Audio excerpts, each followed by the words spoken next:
Welcome to Keep It Electric with Tremaine Person, episode 45. This recording is taking place on Friday, August 9th. Apparently yesterday I didn't know what day it was, but today is indeed Friday, the 9th of August. The Mariners are tied with the Houston Astros for first place in the AL West. Now I'm going to start today off a little differently because I am only human. So I did want to point out that I did make a couple of minor errors in yesterday's episode. For one, I totally got the date wrong. That's my bad. And really not a big deal, but I do know what today is, and that's a big sign of growth for me. The second mishap was that I stated that Parker Meadows, who's still on my bad list, he robbed Cal Raleigh of a home run in the bottom of the 9th. It was actually the bottom of the 8th. Just a little verbal error, but just wanted to make note for accuracy. Again, I'm human. Mistakes will be made, and the only thing I could really do is just get better from them. News from around the league yesterday, the White Sox. I've had no shortage of jokes for them recently, but the White Sox have fired their manager, Pedro Grifol, along with their bench coach, third base coach, and assistant hitting coach. Former player Grady Sizemore takes over the team as interim manager. Grady was hired this offseason, and get this is a quote from the title. Grady Sizemore was hired for the title Major League Coach. I'm not kidding. Like, what the hell? This can't get any more hilarious. So, that's cool that baseball teams can just make up position names, but I'm super curious. Like, I just want to read the responsibilities for a role that's generically named Major League Coach. It's like the default name of any MLB The Show character. Like, you press start to create a character, and the name is just default Joe Random. That's what I think when I see the title Major League Coach on a baseball staff. Anyways, congrats, I guess.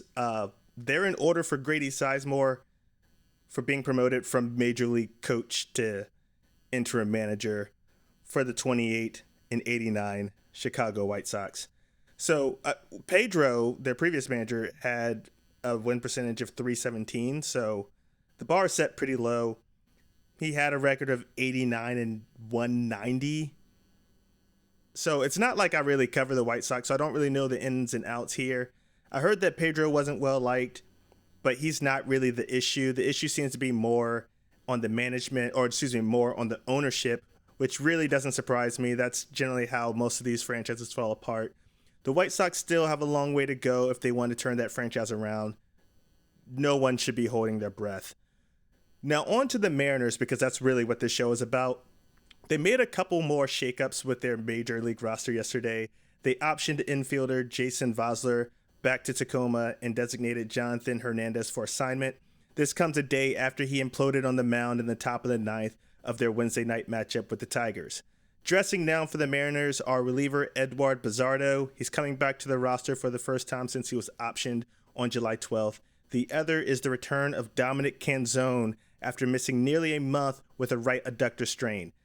Service reported that it's likely we will not see him start, but he'll be used as a bat off the bench. He's healthy, he feels good, and they are anxious to get him back on the field, but it'll be determined by the matchups they face. In other words, we'll see him in pinch hitting roles, probably a fielder in some of the games. I certainly like him out in right field more than I like Haniger out there right now. Dom Canzone, he's a guy that I really root for. He's shown tremendous power at times. His contact skills have proven to be not great at the major league level yet, but when he connects with one, look out.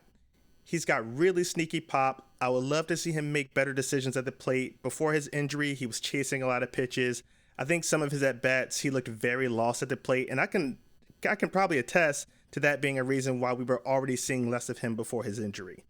During his rehab stint with Tacoma, he was on fire, 9 for 24, 3 home runs, 6 ribbies, and 3 strikeouts in 6 games. So he can definitely hit AAA ball. That's not a question.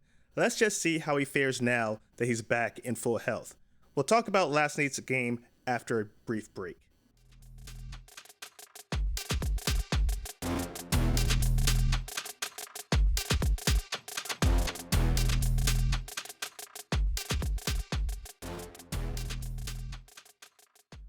So, about last night. Cutting right to the chase, the Mariners won this game in dramatic fashion. They were dominated pretty much the entire game by the Tigers bullpen. Kenta Maeda actually did not draw the start. They went with an opening starter, a reliever, Brennan Hanafy, who pitched the first 2 innings before they moved on to Brian Sammons, who pitched another 4 innings. The Mariners couldn't break through until a solo shot from Luke Raley in the bottom of the 6th. On the other end here, Brian Wu had another quality start, pitched 6 2/3, gave up 3 earned runs, scattered 5 hits, and struck out 7 with a walk. Again, our starting pitching keeping us in the game. That's not really a surprise at this point. I'm watching this game and honestly, I'm really just feeling no emotion because I felt like I've seen this story a few times, and I'm not trying to say that I confidently knew the Mariners were going to win this one, but given the situation, I thought to myself, no way Detroit is about to waltz in here and sweep us. No way. If I'm looking at a 3-1 game that was looking as bleak as last night was looking, and it's game 1 or game 2 of a series, I'm not going to lie, I might consider getting a head start on another television show or catching the ending of this loss later due to my frustration with the lack of offense coming from the Mariners. But last night, I knew I was going to watch because odds were the Mariners were going to be presented with one more chance to take this thing. Lo and behold, they find their way to load the bases. And also here, slight note, because I have to own that I really threw minor shade at Polanco yesterday, but the way he managed that at bat last night, working a walk with 2 outs in the bottom of the 9th to load the bases, that was a pure veteran move, and I don't think you can plug in Ryan Bliss or Leo Rivas to pull off an at bat like that. With that much pressure and a lot on the line, he helped load the bases. That was just great. Fresh off his recall to the roster, Ryan Bliss comes in to pinch run for Polo, and Mitch Haniger, who already completed 1 walk-off victory in this homestand, is coming up to the plate. What else do you want? Like, what else more do you want as a Mariners fan? The man tied with the most walk-offs in Mariners history is on his way for an at-bat. We have to win this, right? We just have to. So here we are. 1-2 count, 2 outs. He's on his last strike. He lines one out to right field, and it lands just under outfielder Ryan Valade's glove and gets past him. All 3 base runners come around to score.